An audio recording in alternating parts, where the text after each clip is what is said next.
உலகமெங்கும் இருக்கும் நமது ஆன்மீகம் ப்ளஸ் நேயர்கள் அனைவருக்கும் ஜோதிட குருஜியின் இனிய பராபவ தமிழ் புத்தாண்டு நல்வாழ்த்துக்கள். வணக்கம் குருஜி. வணக்கம். தமிழ் புத்தாண்டு, பராபவ தமிழ் புத்தாண்டு, அதை பற்றின ஒரு இன்ட்ரோ. இந்த பராபவ ஆண்டு அப்படின்னாலே தமிழ் வருடங்கள் 60, அது உங்களுக்கே தெரியும். இதில் 40வது வருடம் இந்த பராபவ. இந்த பராபவ வருஷம் அப்படிங்கும்போதே ராகுவோட இதில் இறங்குறது. ஏன்னா 40 அப்படிங்கும்போதே 4ஆம் நம்பர், 4க்கு உண்டானது ராகு. ஸோ இந்த கம்யூனிகேஷன் லெவலில் இந்த பராபவ ஆண்டு ரொம்ப அற்புதமாக இருக்கும். தொடர்புகள், ஐடி, அதேமாரி இந்த ஏற்கனவே ஏஐ அதெல்லாம் வருது, அது இப்போ ஏஜிஐன்னு ஒன்று வரப்போகிறது. என்ன அந்த மாதிரிலாம் ஒரு டெவலப்மெண்ட் நிறையா இருக்கும். அதே மாதிரி இந்த பராபவ தமிழ் வருடத்தில் முக்கியமாக பார்த்திங்கன்னா ராசி பலன் அப்படின்னு எடுத்திங்கனாலே 4 கிரகங்களோட சுழற்சிகள், பெயர்ச்சிகள் தான் நம்ம எடுக்கிறோம். அப்படிப்பட்ட இதில் குரு வந்து 2 தடவை இந்த வருஷத்தில் ராசி மாறுறார். சனி பகவான் அதே இடத்துல தான் இருக்கார், மீனத்திலே தான் இருக்கார். இந்த குரு வந்து பார்த்திங்கன்னா 1/6/2026 அவர் மிதுன ராசிலேருந்து கடகராசிக்கு வந்து உச்சமடைகிறார். உச்சமடைந்து சில நன்மைகளை கண்டிப்பாக கொடுப்பார். அதுக்கப்புறம் பார்த்திங்கனாக்க 31/10/2026 போது அதிசாரமாக சிம்மராசிக்கு வந்துடுறார். அதிசாரமாக, ஏன்னா சில சமயம் அடுத்த ராசிக்கு உண்டான பலன்களை இப்போவே கொடுக்க ஆரம்பிச்சிடுவார். அதுக்கப்புறம் பார்த்திங்கன்னா 24/1/2027 மறுபடியும் அதே ரெட்ரோகிராட்லேயே வக்ரகதியிலேயே வெளியில் வந்து கடகத்துக்கு வந்துடுறார் மறுபடியும். ஸோ அதுலேயே இருக்க போகிறார் இந்த ஆண்டு முழுவதும், பராபவ ஆண்டு முழுவதும். சனி பகவான் முழுவதுமே மீனராசியில் தான் இருக்கார், நீராசியில். ராகு வந்து இப்போ கும்பராசியில் இருக்கார். இப்போ டிசம்பர் 5ஆம் தேதி 5/12/2026 அன்றைக்கி இந்த ராகு பகவான் கும்பத்துலேருந்து மகரத்துக்கு பெயர்ச்சியாரார். அடுத்து சிம்மம், அந்த சிம்மத்தில் கேது இருக்கார். அவரும் 5/12/2026 அவர் கடகத்துக்கு போயிடுறார். எப்போவுமே அவங்க 2 பேர் மட்டும் ஆன்டி கிளாக் வைஸில் சுற்றுவாங்க, அது உங்களுக்கே தெரியும். இந்த மாதிரி வர்றது இந்த அமைப்பு அவ்வளோதான். இந்த பராபவ ஆண்டில் இந்த கிரகங்கள், முக்கியமான கிரகங்களோட பெயர்ச்சிகள் தான் இருக்குது. ஸோ அந்த வகையில் இந்த பராபவ ஆண்டோட ஒரு ராசி பலன்களை கணிச்சிருக்கு ஒவ்வொரு ராசிக்கும். ரிஷபராசி, இந்த ரிஷபராசிக்கு இந்த பராபவ தமிழ் புத்தாண்டு இது எப்படி இருக்கும்? இது என்ன மாதிரியான பலன்களை கொடுக்கும்? உங்களோட அனுபவ ரீதியாக ஒரு அறிவுரையாக சொல்லுங்கள். ரிஷபராசி அப்படிங்கும்போதே அவங்க ரொம்ப குதூகலமானவர்கள். கையில் காசு இல்லைனாலும் அவங்களுக்கு இருக்கிற ஒரு தெம்பு யாருக்குமே இருக்காது. ஜாலியாக இருப்பாங்க. அதே சமயம் பார்த்திங்கன்னா இந்த பராபவ ஆண்டு அவங்களுக்கு வந்து நன்மைகள் அதிகமாக கிடைக்கக்கூடிய ஒரு வாய்ப்பு இருந்தாலும் கவனம் அதிகமாக எடுத்துக்க வேண்டிய ஒரு காலகட்டம். ஏன் அப்படின்னா குரு வந்து அவங்களுக்கு ஒரு 1.5 மாதம் கொஞ்சம் ஒரு ஃபேவரபுளாக, ரொம்ப ஃபேவரபுளாக இருக்கார். அதுக்கப்புறம் அப்படியே ராசி மாதிரி 3ஆம் இடத்துக்கு போயிடுறார். 3ஆம் இடம் அப்படின்னாலே ஸ்தான பலம் இல்லை, பார்வை பலம் விட்டுருங்க. குருவுக்கு கண்டிப்பாக பார்வை பலம் எல்லாருக்குமே உண்டு. பட்டு இவங்களுக்கு வந்து 3ஆம் இடத்துக்கு வரும்போது பிரச்சனைகள் இடத்துக்கு வாய்ப்பு இருக்குது. தொடர்புகள், ஏன்னா 3ஆம் இடம் தொடர்புகள். ஸோ தொடர்புகள் எல்லாமே, உத்தியோகம் அப்படின்னாலும் தொடர்புகள் வேணும், அதேமாதிரி தொழில் வியாபாரம்னாலும் தொடர்புகள், ஏன் குடும்பம்னாலும் தொடர்புகள். ஸோ இதெல்லாம் வந்து அடிபடக்கூடிய ஒரு வாய்ப்பு. அப்போ நம்ம கவனமாக இருக்கிறது நல்லது. ஏன்னா இவங்களுக்கு பார்த்திங்கன்னா அஷ்டமாதிபதி லாபாதிபதி குரு பகவான். அப்போ அஷ்டமாதிபதி 3ஆம் இடத்துக்கு வரார். அரைமறைவு அப்படின்னாலும் கொஞ்சம் டென்ஷன். ஸோ கவனமாக இருக்கணும். ஆனால் அதிசாரமாக 4ஆம் இடத்துக்கு வரும்போது கொஞ்சம் பரவாயில்லைங்கிற மாதிரி வரும், பரவாயில்லை. அதுக்கப்புறம் பார்த்திங்கன்னா சனி பகவான் லாபஸ்தானத்தில் இருக்கார். ஆனால் அவரோட 3ஆம் பார்வை இவங்க ஜென்மராசியில் விழுது. அவங்க வந்து எல்லாத்தையும் இந்த சோர்வை அகற்றி வேலை செய்தாலும் லாபம் கிடைக்கும் சனீஸ்வர பகவானால். ராகு வந்து ஓரளவுக்கு இவங்களுக்கு கர்மஸ்தானத்தில் இருக்கார். கேது வந்து 4ஆம் இடத்துல இருக்கார். இப்போ டிசம்பர் 5ஆம் தேதியிலேருந்து அவர் வந்து மாறுறார். ராகு வந்து 9ஆம் இடத்துக்கும் கேது வந்து 3ஆம் இடத்துக்கும் வர்றார். இது கொஞ்சம் பரவாயில்லைங்கிற ஒரு சிச்சுவேஷன் தான். இருந்தாலும் தந்தையரோட உடல் ஆரோக்கியத்தில் கவனமாக இருக்கணும். மற்றபடி ஓரளவுக்கு நன்மைகள் ஓரளவுக்கு கிடைக்கக்கூடிய ஒரு ஆண்டு பராபவ ஆண்டு. படிக்கிறவங்களுக்கு இது என்ன மாதிரியான பலன்களை கொடுக்கும்? இந்த ஆண்டோட கிரக நிலவரங்கள் இருக்குது இல்லையா, நகர்வுகள், அதை வச்சு படிக்கிறவங்களுக்கு ஓரளவுக்கு ஃபேவராக இருக்குமா? அவங்க எடுக்கிற முயற்சி கரெக்டாக இருக்குமா? படிக்கிற குழந்தைகள் போன தமிழ் புத்தாண்டில் விஸ்வாவஸில் ரொம்ப ஜாலியாக படித்து கிராஸ் பண்ணிட்டாங்க.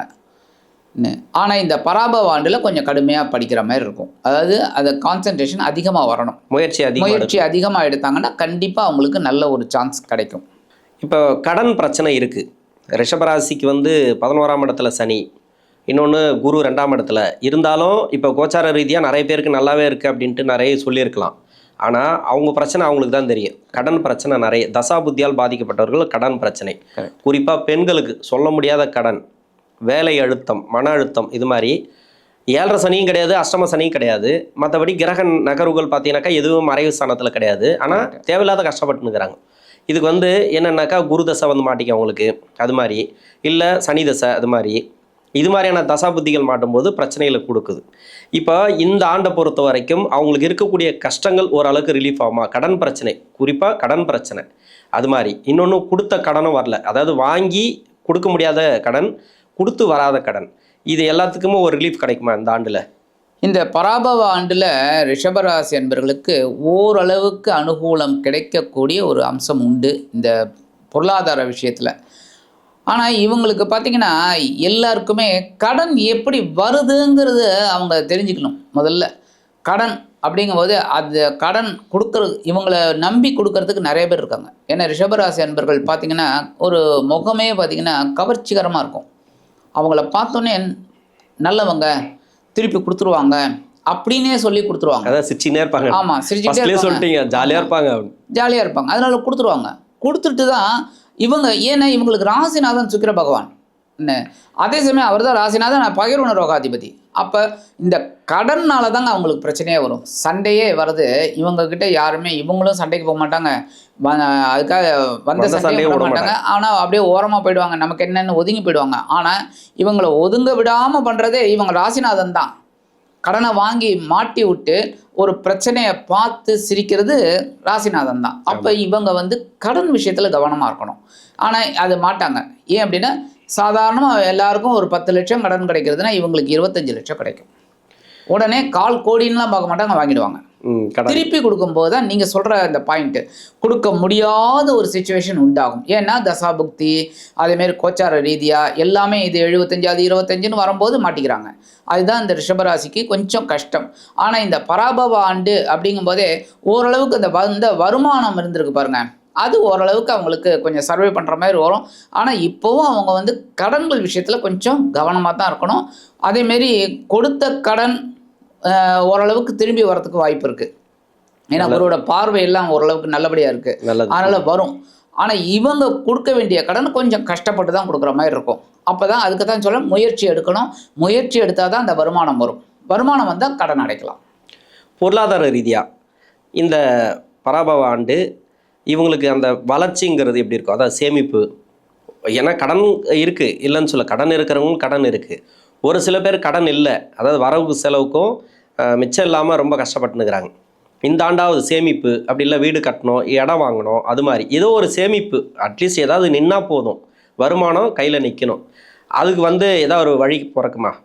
அதாவது கிரக நகர்வுகளை வச்சு, இந்த கிரகம் இருக்குது, நல்லா இருக்குது, ஃபேவரபுளாக இருக்குது, அப்போ சேமிப்பு இருக்கும் அப்படின்னு சொல்லி. ஏன்னா பொருளாதாரத்தை சொல்லக்கூடிய கிரகமே 3ஆம் இடத்துல மறைகிறார்.